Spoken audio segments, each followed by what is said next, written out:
friend, if you ended up on someone's most hated list, meaning they do not rock with you anymore because you were the only person in their life that was telling them the truth, that you called out their harmful ways of being, that you saw how they were moving and it was grimy and you knew that they were greater than that and you called it out.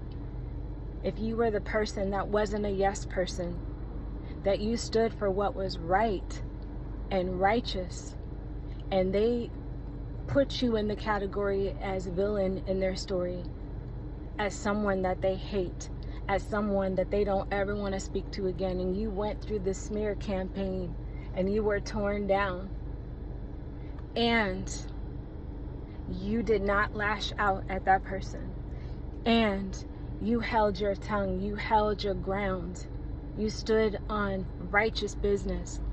Congratulations, friend.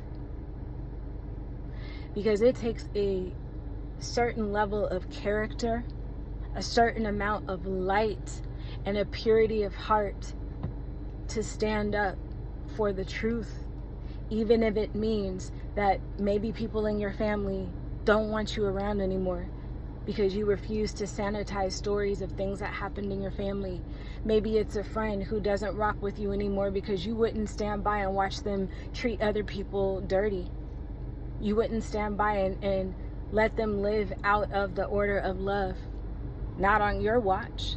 If you were in partnership with someone and you were not okay and you spoke up for yourself and that person responded to you with completely ostracizing you, ghosting you, lashing out at you, congratulations, because the favor that is upon your life, because you see, my friends, if that person were in your shoes, number one, they may not have spoken up because they had too weak of a character to stand on truth. That's why they were living out of alignment of it.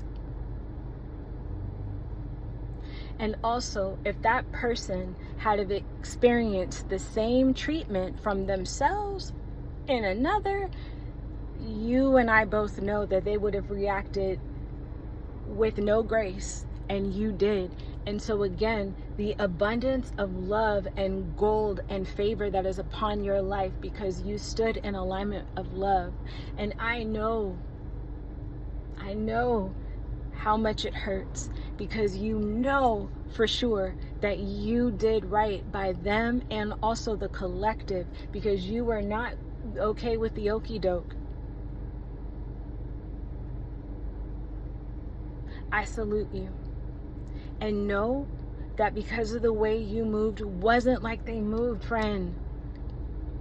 Again, the crowns that you've earned, meaning that there is a certain favor, that there is a certain level of abundance that is coming into your life. You see, this situation was a test for you to see how you would really move. And it built your character. And it strengthened your light. And though you experienced some harm from the blows, of course, and the way that you have moved, you see, means that you've stayed in love, you've stayed in integrity. And because of that, you're at a certain level of greatness. Now, what that means to you is tap in. Count it all joy. If that person wants to still live in a certain vibration and character that is on them, we are all on our own journeys. You did right by them. Anytime you're standing for truth and love and righteousness, you did right. And it might hurt because a lot of people aren't on that. They don't want any parts of that. They only want to appear righteous. They actually don't want to live that way. That's on them. You keep staying true to who you are. There are other lights in this world that need you. You need you. And God sees all, friend. This video right here is 4 minutes and 44 seconds. That is your confirmation that you are so in alignment. I love you. Affirm, I receive.